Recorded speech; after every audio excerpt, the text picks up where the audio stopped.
तो दोस्तों धुरंधर 2 का ट्रेलर आखिरकार रिलीज हो चुका है और फिल्म 19 मार्च को सिनेमाघरों में आने वाली है। और ट्रेलर देखते ही साफ समझ आ जाता है कि इस बार आदित्य धर किसी भी चीज को छुपाने के मूड में नहीं है। ट्रेलर में ही वो साफ इशारा दे देते हैं कि फिल्म किस तरफ इशारा कर रही है। यही वजह है कि लोगों के दिलों में भी हलचल मच चुकी है और बॉक्स ऑफिस के लिए भी माहौल गर्म हो चुका है।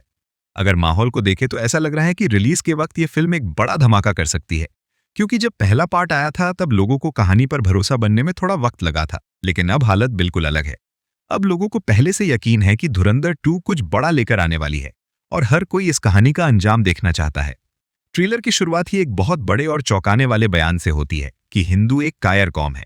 ये डायलॉग सीधे हमें पहली फिल्म के हाईजैकिंग वाले सीन की याद दिलाता है, जहां वही पाकिस्तानी हाईजैकर फिर से अजय सन्याल का सामना करता हुआ दिखाई देता है। लेकिन असल में उसके साथ आगे क्या हुआ ये बात बहुत कम लोगों को पता है। उसने एक बार घमंड से कहा था कि हम तुम्हारे पड़ोस में रहते हैं, जो करना है कर लो। लेकिन किस्मत को शायद कुछ और ही मंजूर था। कहा जाता है कि पाकिस्तान में उसकी मौत के बाद ही आदित्य धर को यह ख्याल आया कि ऐसी कहानी बननी चाहिए जो उन अनजान लोगों के बारे में हो जो पर्दे के पीछे रहकर अपने देश के लिए खतरनाक मिशन अंजाम देते हैं। अब धुरंधर 2 में लगता है कि उसी कहानी को आगे बढ़ाया जाएगा। जसकीरत एक बार फिर इस पूरे खेल में खींच लिया जाता है। इसके बाद ट्रेलर अचानक लाल रंग की एक तेज ग्रेडिंग के साथ हमें पहले पार्ट की झलक दिखाता है कि अब तक क्या क्या हो चुका है और किस तरह हालात बिगड़ चुके हैं। लगभग 25 सेकंड के बाद ट्रेलर असली कहानी शुरू करता है। पीछे न्यूज की आवाज सुनाई देती है कि लियारी में हालात बेहद खराब हो चुके हैं। खबर आती है कि रहमान डकैत की मौत के बाद लियारी की गलियों में डर और अफरा तफरी फैल चुकी है। चारों तरफ गोलियां चल रही हैं, रॉकेट लॉन्चर दागे जा रहे हैं और पूरा इलाका जैसे जंग का मैदान बन चुका है। दिलचस्प बात यह है कि इनमें से कई चीजें असल जिंदगी की घटनाओं से भी प्रेरित लगती हैं। अब सबसे बड़ा सवाल खड़ा होता है, लियारी का नया बादशाह कौन बनेगा? यहीं पर हमें हमजा अली मजारी की एंट्री दिखाई देती है। वो धुएं के बीच से बाहर निकलता है और उसकी मौजूदगी ही खतरे का एहसास कराती है। लेकिन लियारी पर कब्जा करना उसके लिए आसान नहीं होगा, क्योंकि रहमान के मरने के बाद कई लोग उसकी जगह लेने के लिए सामने आने वाले हैं।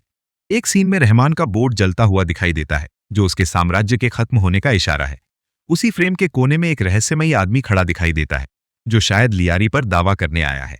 इन सबको रोकने के लिए हमजा पूरे शहर में डर और अफरा तफरी फैलाता है, जैसे वो ये ऐलान कर रहा हो कि जब तक मैं जिंदा हूं यहां कोई और बादशाह नहीं बन सकता। दिलचस्प बात यह है कि रहमान का अपना भाई भी इस खेल में उसकी मदद करता नजर आता है, लेकिन उसे असली सच का पता नहीं है। ट्रेलर देखकर साफ लगता है कि फिल्म की शुरुआत ही एक बहुत बड़े और खतरनाक एक्शन सीक्वेंस से होने वाली है। इसके बाद हमें हमजा के अतीत की कुछ झलकियां दिखाई जाती हैं। ये फ्लैशबैक उसके उस दर्द और ट्रॉमा को दिखाते हैं जिसने उसे इतना खतरनाक इंसान बना दिया। पहले पार्ट के मुकाबले इस बार हिंसा का स्तर कहीं ज्यादा नजर आता है। ट्रेलर में ऐसे सीन हैं जहां कुल्हाड़ी से हमला होता है, लाशें हुक पर लटकी हुई दिखती हैं और कई फ्रेम इतने डरावने हैं कि पल भर को यकीन नहीं होता कि हम क्या देख रहे हैं। फिर बारी आती है जसकीरत के सीन्स की, जो ट्रेलर के सबसे दमदार हिस्सों में से हैं। एक सीन में वो अपने घर में दाखिल होता है जहां उसकी बीवी मौजूद होती है, लेकिन अचानक माहौल बदल जाता है और पूरा सीन किसी जॉन विक स्टाइल एक्शन में बदल जाता है। भले ही जसकीरत को कोई प्रोफेशनल किलर नहीं दिखाया गया, लेकिन जिस तरह वो अकेले दुश्मनों का सामना करता है, थिएटर में उस सीन पर सीटियां बजना तय है। हमें उसके बाबा की भी झलक मिलती है, जिनका किरदार इस बार काफी अहम लग रहा है। एक डायलॉग से यह एहसास होता है कि हर हिंसा के पीछे एक ऐसा इंसान होता है जो अपने अंदर गहरा दर्द छुपाए बैठा है। ट्रेलर के कई सीन पहले ही सोशल मीडिया पर लीक हो चुके थे। ट्विटर और इंस्टाग्राम पर लोगों ने शूटिंग के दौरान वीडियो देखे थे, जहां संजय दत्त लियारी की सड़कों पर एक वैन के ऊपर खड़े दिखाई दे रहे थे। चारों तरफ लाशें पड़ी थीं और बंदूकें और रॉकेट लॉन्चर चल रहे थे। लगता है इस बार उनके किरदार को वो बड़े पल मिलने वाले हैं जो पिछली फिल्म में शायद रह गए थे। अब बात करते हैं फिल्म के सबसे खतरनाक किरदार मेजर इकबाल की, जिसे अर्जुन रामपाल निभा रहे हैं। इस बार उनका किरदार पहले से ज्यादा खतरनाक और बेकाबू नजर आता है। ट्रेलर से लगता है कि उसकी जिंदगी का सबसे बड़ा पल 26/11 हमला था और उसके बाद से चीजें उसके मुताबिक नहीं चलीं। अब शायद उसे यह पता चल चुका है कि हमजा ही असल में जसकीरत है और यही वजह है कि वो उसे खत्म करने के लिए एक निजी शिकार शुरू कर देता है। ट्रेलर में जसकीरत का एक इमोशनल पहलू भी देखने को मिलता है। चाहे वो कितना भी मजबूत क्यों ना हो, वो भी इंसान है। उसे अपने फैसलों की कीमत का एहसास है, लेकिन जिस मकसद के लिए वो काम कर रहा है वो उसकी निजी भावनाओं से कहीं बड़ा है।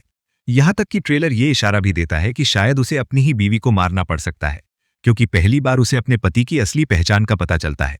यानी मोहब्बत और फर्ज के बीच एक बेहद दर्दनाक टकराव देखने को मिल सकता है। लेकिन ऐसा भी लगता है कि इस कहानी में जसकीरत की मौत अभी नहीं होने वाली, क्योंकि वो उन गुमनाम लोगों की नुमाइंदगी करता है जो चुपचाप अपने देश के लिए काम करते हैं। अगर वो मरता है तो पूरा मिशन खत्म हो सकता है। फिर भी अपने मिशन को बचाने के लिए उसे शायद सबसे बड़ा बलिदान देना पड़ेगा। और जब सब कुछ उसके खिलाफ जाने लगता है, तब उसे अजय सन्याल की बात याद आती है। पहली फिल्म में एक मशहूर लाइन थी, मैं जख्मी हूं इसलिए खतरनाक हूं। लेकिन इस बार कहानी उससे आगे बढ़ती नजर आती है, हिम्मत और इंतकाम। इन लफ्जों के साथ ट्रेलर में कई खतरनाक सीन दिखाई देते हैं, जहां हमजा पाकिस्तानी पुलिस फोर्स से लड़ता नजर आता है। साथ ही असलम चौधरी की भी झलक मिलती है। आगे चलकर हम देखते हैं कि हमजा और मेजर इकबाल आमने सामने आते हैं, लेकिन यह मुकाबला लियारी में नहीं होता। लोकेशन और रंग पूरी तरह बदल जाते हैं, जिससे लगता है कि कहानी अब लियारी से आगे बढ़ने वाली है, क्योंकि जब हमजा की ताकत बढ़ेगी तो उसका दायरा भी बढ़ेगा और आखिरकार उसकी राह सीधे मेजर इकबाल तक पहुंचेगी। ट्रेलर के आखिरी हिस्से में एक और दिलचस्प सीन दिखाई देता है। जमील जमाली भागते हुए एक बड़े सियासतदान जवारी से मिलने जाता है। कमरे के अंदर असलम चौधरी ब्लेजर पहनकर आराम से बैठे दिखाई देते हैं, जैसे कोई इज्जतदार शख्स हो। लेकिन माहौल साफ बताता है कि पर्दे के पीछे बहुत गहरा खेल चल रहा है। जब जमाली अंदर पहुंचता है तो जवारी अपने फोन पर एक एमएमएस वीडियो देखते हुए दिखाई देते हैं। इससे ये इशारा मिलता है कि फिल्म में सियासत और अंडरवर्ल्ड का काला रिश्ता भी दिखाया जाएगा। आखिर में ट्रेलर यह भी बताता है कि धुरंधर 2 19 मार्च को रिलीज होगी, लेकिन खास बात यह है कि 18 मार्च से इसके पेड प्रीव्यू शो शुरू हो जाएंगे, जो आमतौर पर बड़ी हॉलीवुड फिल्मों के साथ देखने को मिलता है। यानी अगर आप स्पॉइलर से बचना चाहते हैं तो शायद एक दिन पहले ही फिल्म देख सकते हैं।